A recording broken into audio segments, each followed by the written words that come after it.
에스겔서 18장 1절에서 18절까지 말씀입니다.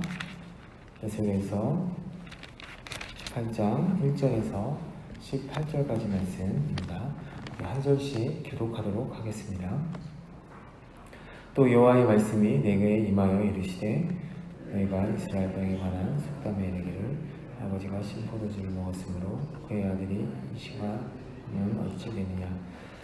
주 여호와의 말씀이니라. 내가 나의 삶을 두고 맹세하노니 너희가 이스라엘 가운데서 다시는 이 속담을 쓰지 못하게 되리라. 이는 영혼이 다 내게 속한지라.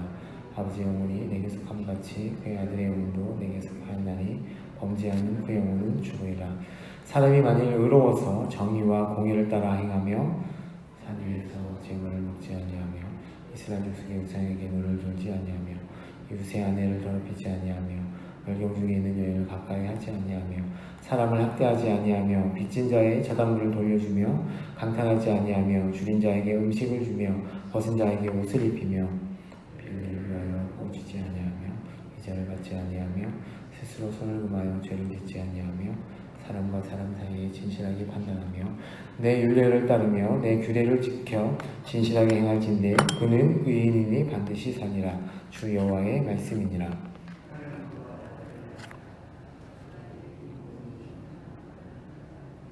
이 죄악 중에 하나를 범하여 강포하거나 살인하거나 산 위에서 재물을 먹거나 이웃의 아내를 더럽히거나 가난하고 궁핍한 자를 학대하거나 강탈하거나 빚진 자의 저당물을 돌려주지 아니하거나 우생에게 눈을 들거나 가증한 일을 행하거나 별일을 위하여 구워주거나 이자를 받거나 할진대 그가 살겠느냐? 결코 살지 못하리니 이 모든 가증한 일을 행하였은즉 반드시 죽을지라. 자기의 피가 자기에게로 돌아가리라. 또 가령 그가 아들을 낳았다 하자 그 아들이 그 아버지가 행한 모든 죄를 보고 두려워하여 그대로 행하지 아니하고 산 위에서 재물을 먹지도 아니하며 이스라엘 족속의 우상에게 눈을 들지도 아니하며 이웃의 아내를 더럽히지도 아니하며 그럼 납치 하지도 아니하며 저당을 잡지도 아니하며 강탈하지도 아니하고 줄인 자에게 음식물을 주며 벗은 자에게 옷을 입히며 손을 금하여 가난한 자를 압제하지 아니하며 별리나 이자를 받지 아니하며 내 규례를 지키며 내 율례를 행할진대 이 사람은 그의 아버지의 죄악으로 죽지 아니하고 반드시 살겠고 그의 아버지는 심히 포악하여 그 동족을 강탈하고 백성들 중에서 선을 행하지 아니하였으므로 그는 그 죄악으로 죽으리라. 아멘. 행위대로 심판하시는 하나님, 이런 제목으로 오늘 말씀 보도록 하겠습니다. 1절에서 오늘 본문에 있는 1절에서 3절은 오늘 본문 전체의 단락을 요약해주는 말씀입니다. 본문에 보면 아버지가 신포도주를 먹었으므로 아들의 이가시다 라는 말씀이 나옵니다. 이 말씀은 행위는 아버지가 했는데 그 결과는 아들의 몫이 된다라는 속담입니다. 여기서 아버지, 아들이라는 이 두 단어는 복수로 쓰였습니다. 아버지들, 아들들이라는 단어입니다.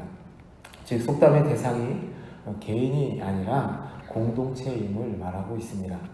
여기서 아버지는 유다의 멸망에 책임이 있는 세대이고 그리고 아들은 책임이 없음에도 불구하고 그 멸망의 짐을 지게 되는 다음 세대를 가리키는 것입니다. 이 속담이 나오게 된 배경은 북이스라엘이 망하고 나서 남유다의 멸망을 보는 유대민들이 먼저 이 속담을 얘기했습니다. 자기들이 먼저 망하고 나서 바벨론에서 유대민으로 살아가고 있는데 유다 땅은 예루살렘을 망할 것 같지 않았는데 망하는 것을 보고 이 속담을 짓게 된 것이죠. 그래서 엄청난 절망을 안게 된 것입니다. 예루살렘의 함락으로 언젠가는 고향에 돌아가리라는 이들의 소망이 산산조각이 난 것입니다. 이제는 이방 땅에서 살다가 이방 땅에서 묻혀 사라지는 것만 남았다고 생각했기 때문에 이렇게 얘기하는 것입니다. 이들은 조상의 죄값을 질 수밖에 없는 현실에 절망하여서 아버지가 신포도주를 먹었으므로 그의 아들의 이가 시다라는 속담을 쓰게 된 것입니다. 이 속담은 바벨론에 있는 유대민들뿐만 아니라 예루살렘에 있는 사람들도 나중에는 쓰게 되었습니다.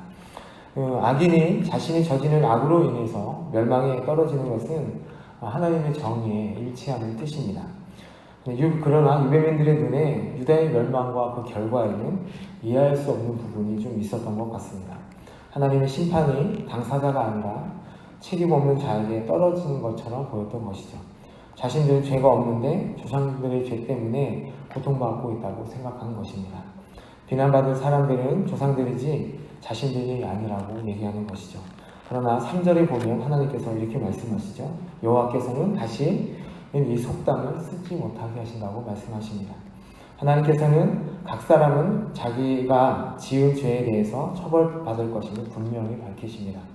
이는 자기 허물을 보지 못하고 조상들에게 그 책임을 전가하는 에덴 이후에 인간의 전형적인 변명을 책망하시는 때가 됩니다. 다시는 너희가 그렇게 말하지 못하리라 라고 하나님께서 말씀하시는 것입니다. 죄값은 세대를 넘어 부과되지 않습니다. 죄값은 남에게 전가될 수도 없고 남에 의해 대속될 수도 없습니다. 각자 자신의 죄에 대해서만 책임을 집니다. 아버지와 아들의 관계는 세상에서만 유효하지 저 세상에서는 유효하지 않습니다. 하나님 앞에 설 때 누구의 아들, 누구의 아버지로 서지 않습니다. 독자적인 인격체로 하나님 앞에 서는 것입니다. 하나님은 각 사람에게 그 행위에 대해서만 책임을 물으십니다. 4절에 보면 모든 영혼처럼 각 세대 또한 직접 여호와께 속했기 때문에 자유롭게 결정하고 자신의 결정에만 책임을 지는 것입니다. 예전에 우리 교계에서 가게에 흐르는 저주라는 말이 유행하기도 했었습니다. 그러나 그것은 잘못된 것입니다. 아버지의 대 때문에 고통받는 성경의 인물들을 예를 얘기하면서 그 얘기를 했었는데 성경은 절대로 그렇게 얘기하지 않습니다. 분명히 자신의 죄 때문에 고통받는다고 말씀합니다. 그리고 5절에서 18절은 이에 대한 에스겔의 구체적인 설명이 나옵니다. 아버지와 아들 그리고 손자 세 세대의 운명을 예를 들어서 설명을 합니다. 공의와 정의를 따라서 행한 아버지는 살 것이고 악을 행하며 가난한 자를 돌보지 않고 이웃의 아내를 탐하고 저당 잡고 이자를 받고 우상에게 절하고 우상의 재물을 먹는 아들은 심판을 받게 된다라는 말씀입니다. 아버지의 의로운 삶을 본받지 않고 도리어 약한 자들의 고통을 외면한 채 자신의 배만 배불리는 급급하고 말씀을 알려고도 하지 않고 말씀을 실천하는 데는 무관심한 그 아들은 하나님의 백성일 수 없죠. 그렇게 해서 심판을 받게 된다라고 얘기합니다.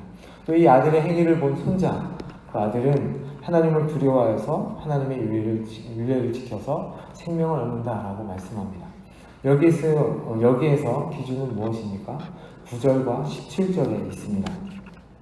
하나님의 윤례를 따르며 그 규례를 지키는 자가 바로 하나님께서 반드시 살리신다고 말씀합니다. 거듭난 하나님의 백성은 하나님의 말씀을 따르려고 하는 그 회개 본능, 성경사님이 얘기한 것처럼 하나님을 따르려고 하는 그 마음이 있습니다. 성령님에 의해서 진실하게 행하려고 하는 그 움직임이 그 안에 있기 때문에 그 사람은 의인이다라고 하나님이 말씀합니다. 그래서 하나님께서 반드시 그 사람은 살리신다라고 9절에 말씀하고 있습니다. 행한 대로 심판하신다는 이 원칙은 성경의 주요 주제이기도 합니다. 각 사람이 심판을 받는 것은 부모의 죄로 인한 것이 아니요 다른 사람의 죄로 인한 것도 아닌 각자가 하나님 앞에서 지은 죄로 인한 것입니다. 각자의 책임을 지는 것뿐입니다.